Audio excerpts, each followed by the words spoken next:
Excella Education Study in USA assured scholarship. Contact 9881 నమస్కారం, welcome to I dream. నేను మీ విజిత.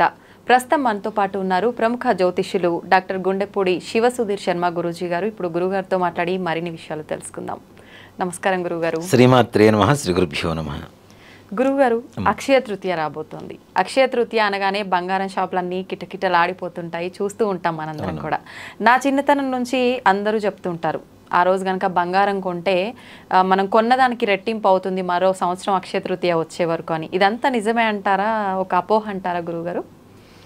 అసలు అక్షయ తృతీయ అంటే లక్ష్మీదేవి పుట్టినరోజు. ఓకే కదా. అక్షయం అంటే ఏంటి?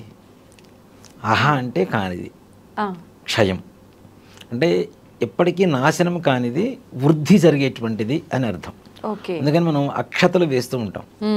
అక్షతలకి కూడా అదే అర్థం వస్తుంది. అంటే ఎప్పటికీ వినాశనం లేనటువంటి దానిది అక్షయం అంటాం. అంటే వృద్ధి జరుగుతూ ఉంటుంది, ఎప్పటికప్పుడు ప్రొడ్యూస్ అవుతూ ఉంటుంది, దాన్ని అక్షయం అంటాం. అక్షయ తృతీయ రోజున బంగారం కొనాలా వద్దా? అసలు కొంటే ఏం వస్తుంది, కొనకపోతే ఏం వస్తుంది? అసలు ముఖ్యంగా అక్షయ తృతీయ రోజున బంగారం కొనాలి అనుకోవడం అనేది పెద్ద భ్రమ. తిట్టుకోవచ్చు, మగవాళ్ళు చాలా హ్యాపీగా ఫీల్ అవుతారు ఈ మాట వింటే. ఎందుకంటే వాళ్ళకి ఇంట్లో ఈ బాధ ఉండదు కదా, బంగారం కొనాలన్న బాధ ఉండదు కాబట్టి వాళ్ళు హ్యాపీగా ఫీల్ అవుతారు. అంటే 1 గ్రామైనా కొందాం, 1 గ్రామ్ కొందాం అని చెప్పి వెళ్ళిన వాడు 1 గ్రామ్తో వెనక్కి వస్తారా? 1 గ్రాములో ఏమైనా వస్తువు వస్తుందా? కనీసం 10 గ్రాములు పెట్టాలి. ఇప్పుడున్న పరిస్థితుల్లో బంగారం ధర మరీ విపరీతంగా రెక్కలు వచ్చి ఎగురుతూ ఉంది. అంటే రెక్కలు వచ్చినాయి, రేట్లు పెరిగినాయి అని చెప్పి కొనొద్దు అని చెప్పడం లేదు నేను. అసలు అక్షయ తృతీయ రోజున బంగారం కొనాల్సిన అవసరమే లేదు. ఆ రోజున ఏదైతే పుణ్యం చేస్తామో అది అక్షయం కలుగుతుంది అనేది అక్షయ తృతీయకి పరమార్థం. దాన్ని కాస్త ఈ రకంగా మార్చారు. బంగారం కొంటాం పుణ్యమా? లాభం కానీ పుణ్యం కాదు కదా. లాభం వేరు, పుణ్యం వేరు. అంతే, అవునా? వ్యాపారం చేస్తే వచ్చేది లాభం, దేవుడికి పూజ చేస్తే వచ్చేది పుణ్యం. పుణ్యానికి లాభానికి చాలా తేడా ఉంటుంది.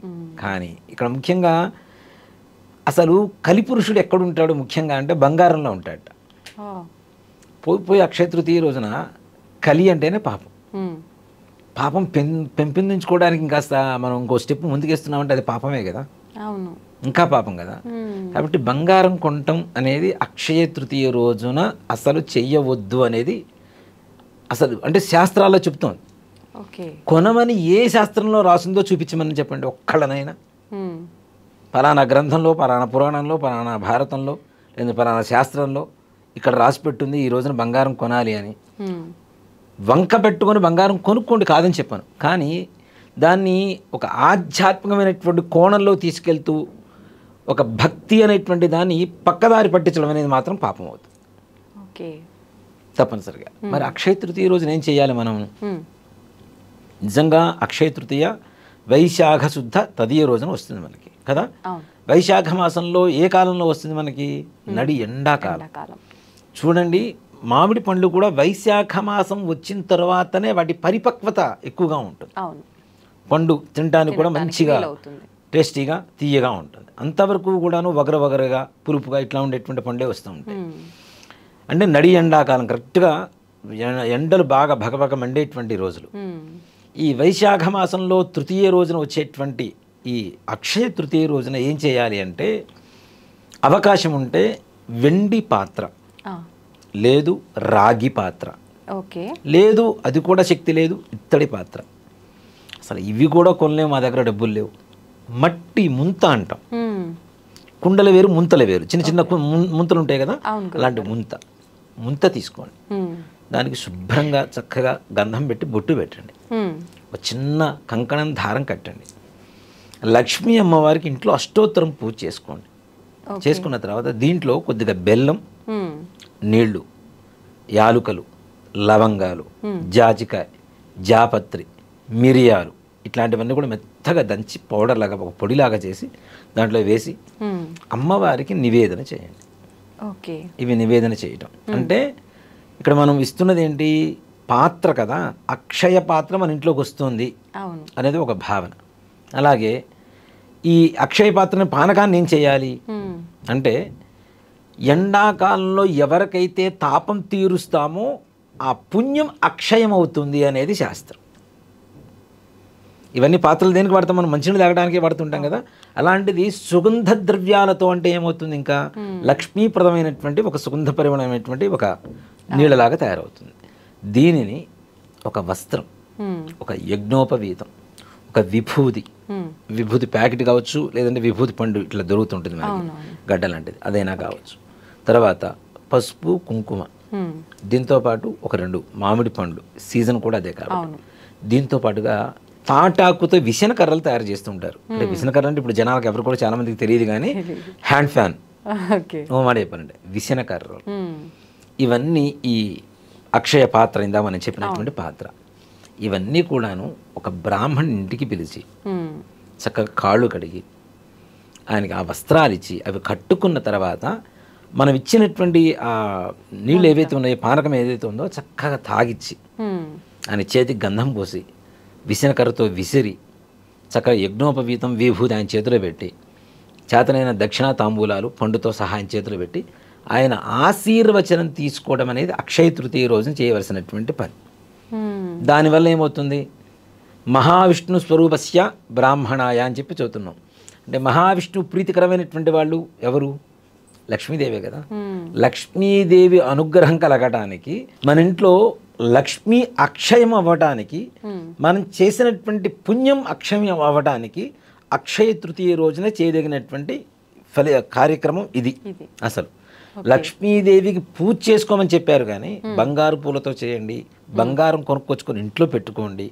నిజంగా ఓ మాట చెప్పాలి అంటే, అంత అక్షయం కావాలి, నాకు డబ్బే బాగా కావాలి అనుకుంటే కొత్త బంగారం కొనాల్సిన పని లేదమ్మా. బంగారానికి అంటు అనేది ఉండదు ఎక్కడా కూడా.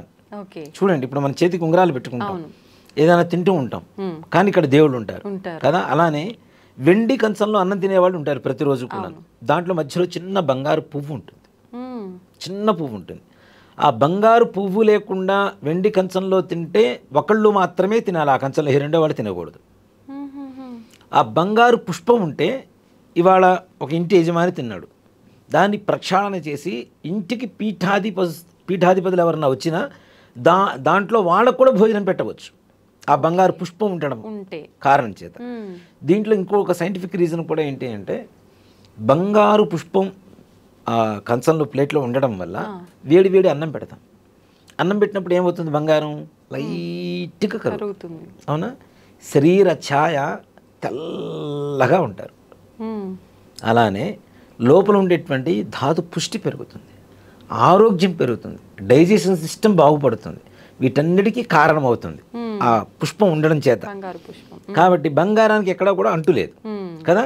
కాబట్టి పాత బంగారం ఏదైతే నగలు కానీ చిన్నవి ఏమున్నా సరే తీసుకొచ్చి శుభ్రంగా కడిగి, కలశాన్ని, అమ్మవారి కలశం పెట్టుకుంటాం కదా లక్ష్మీదేవికి, ఆ కలశానికి అలంకరించి లక్ష్మీదేవి అష్టోత్తరం పూజ చేసుకొని హాయిగా అమ్మవారికి పాయసం నివేదన పెట్టి, ఇందాక మనం చెప్పినటువంటి పానకం నివేదన పెట్టి, హారతి ఇచ్చి మంత్రపుష్పం చెప్పుకొని అప్పుడు ఈ యొక్క బ్రాహ్మణ్ణి పిలిచి దానం ఇవ్వడం.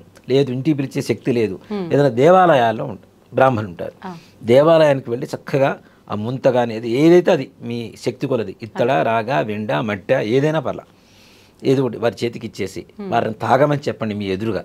తాగిన తర్వాత విసనకరతో విసరండి, కొద్దిగా విసిరి ఆ పండు తాంబూలం వస్త్రం ఆయన చేతికి ఇచ్చేసి నమస్కారం చేసుకొని రండి.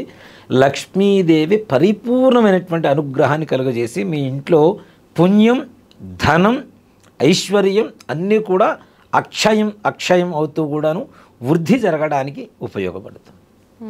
ఇది అక్షయ తృతీయ అంటే. ఓకే, చేయాల్సింది ఇలాంటి కార్యక్రమాలు, ఇలాంటి పనులు అయితే ఇదంతా వేరుగా మార్చేశారు. అసలు ఎక్కడ మారిపోయిందో, ఎప్పుడు మారిపోయిందో కూడా తెలియకుండా మార్పు చాలా బీభత్సంగా జరిగిపోయింది గురువుగారు. అది ఒక సంప్రదాయంలాగా తయారైంది. అవునవును.